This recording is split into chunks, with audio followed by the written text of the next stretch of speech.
നമസ്കാരം. ASHA shorts travel മെമ്മറീസിലേക്ക് സ്വാഗതം.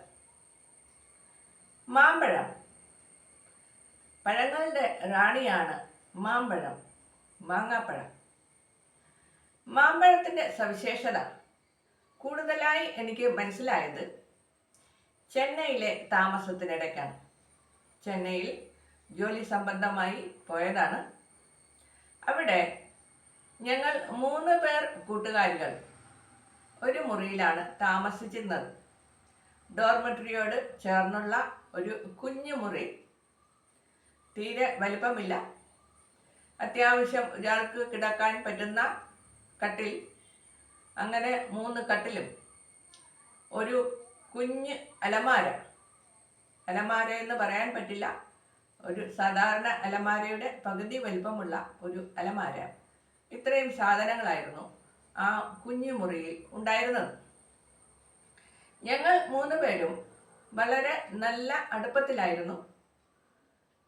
വളരെയധികം സന്തോഷിച്ച് ആഹ്ലാദിച്ച് ചെന്നൈ നഗരം കണ്ട് ആസ്വദിക്കാനുള്ള സൗകര്യം ഞങ്ങൾക്കുണ്ടായിരുന്നു. നല്ല അറ്റ്മോസ്ഫിയർ ആയിരുന്നു ജോലി സ്ഥലവും മറ്റും. പക്ഷേ 3 പേർക്കും അവിടെ കണ്ടിന്യൂ ചെയ്യാൻ താല്പര്യം ഉണ്ടായിരുന്നില്ല. സ്വന്തം നാട്ടിലേക്ക് തിരികെ പോകണം എന്നുള്ള ചിന്ത ഞങ്ങൾ 3 പേർക്കും ഉണ്ടായിരുന്നതിനാൽ ഏത് സമയം ഞങ്ങളുടെ സംസാരം ഇതിനെപ്പറ്റി മാത്രമായിരുന്നു. തമിഴ്നാട്ടുകാരി കൂട്ടുകാരി ചെന്നൈ നല്ല പരിചയമുള്ള ആളാണ്. ഇവർ അവധി ദിവസങ്ങളിൽ ഞങ്ങളെ ചെന്നൈ കാണിക്കാൻ കൊണ്ടുപോകുമായിരുന്നു. വാർഡൻ വെളിയിലേക്ക് പോകുന്നതിന് അനുവാദം തരികയില്ല. എങ്കിലും ഇവർ അവരോട് വഴക്ക് പിടിച്ച് അനുവാദം വാങ്ങിച്ച് ഞങ്ങളെയും കൂടെ കൊണ്ടുപോകും. ചെന്നൈ അത്യാവശ്യം നഗരങ്ങളൊക്കെ കണ്ടത് അങ്ങനെയാണ്. ചെന്നൈ നഗരത്തിൽ എനിക്ക് ഏറ്റവും കഷ്ടപ്പാടായിട്ട് തോന്നിയത് ബസ്സിലെ യാത്രയാണ്. ബസ്സിൽ നിറച്ച് ആളായിരിക്കും. എന്ന് വെച്ചാൽ കാലുകുത്താൻ പോലും സ്ഥലമുണ്ടാകില്ല ബസ്സിൽ. അതിൽ ടിക്കറ്റ് എടുക്കുന്ന റെസ്പോൺസിബിലിറ്റി, ചുമതല യാത്രക്കാരനാണ്.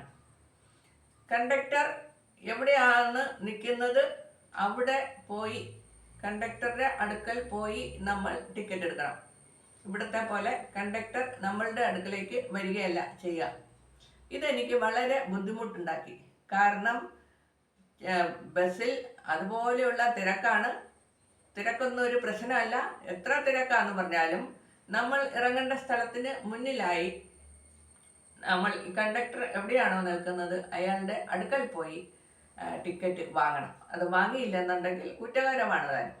അത് വളരെ കഷ്ടപ്പാടായി എനിക്ക് തോന്നി.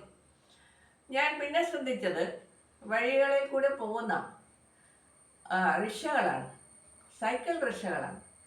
സൈക്കിൾ റിക്ഷകളിൽ യാത്ര ചെയ്യുന്നത് പ്രായമായ സ്ത്രീകളാണ്.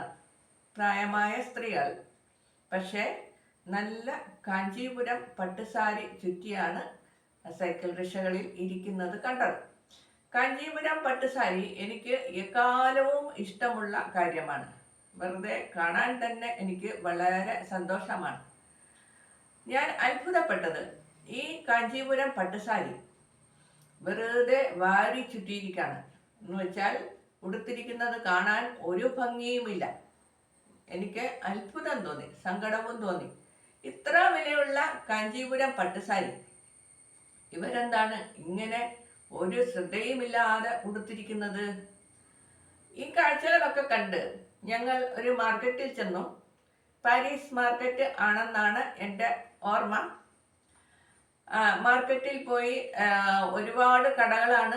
അവിടെ നിന്ന് അത്യാവശ്യം സാധനങ്ങളൊക്കെ വാങ്ങി, കരകൗശല വസ്തുക്കളും വഴിയിൽ കണ്ട സാധനങ്ങൾ എല്ലാം വാങ്ങി.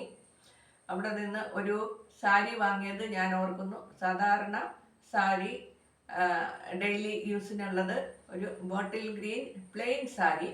എനിക്ക് വളരെയേറെ ഇഷ്ടപ്പെട്ട സാരിയായിരുന്നു. ഞാനത് വളരെ കാലം ഉപയോഗിക്കുകയും ചെയ്തു. വഴിയോരങ്ങളിൽ കണ്ടത് പൂക്കളാണ് കൂടുതൽ. മുല്ലപ്പൂ, റോസാപ്പൂ, കനകാംബരം പൂ, ഇങ്ങനെ പലതരം പൂക്കളും പൂമാലകളും ആയിട്ട് ധാരാളം കച്ചവടക്കാർ റോഡരികിൽ ഇരിക്കുന്നു. പൂക്കൾ വാങ്ങിയിട്ട് ആവശ്യമൊന്നും ഇല്ലാത്തതിനാൽ പൂക്കളൊക്കെ കണ്ട് പോയി. പിന്നെ കണ്ടത് മാങ്ങകളാണ്. മാങ്ങാപ്പഴം, മാമ്പഴം.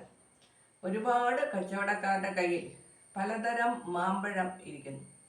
ഞങ്ങൾ 3 പേരും ധാരാളം മാമ്പഴം വാങ്ങി.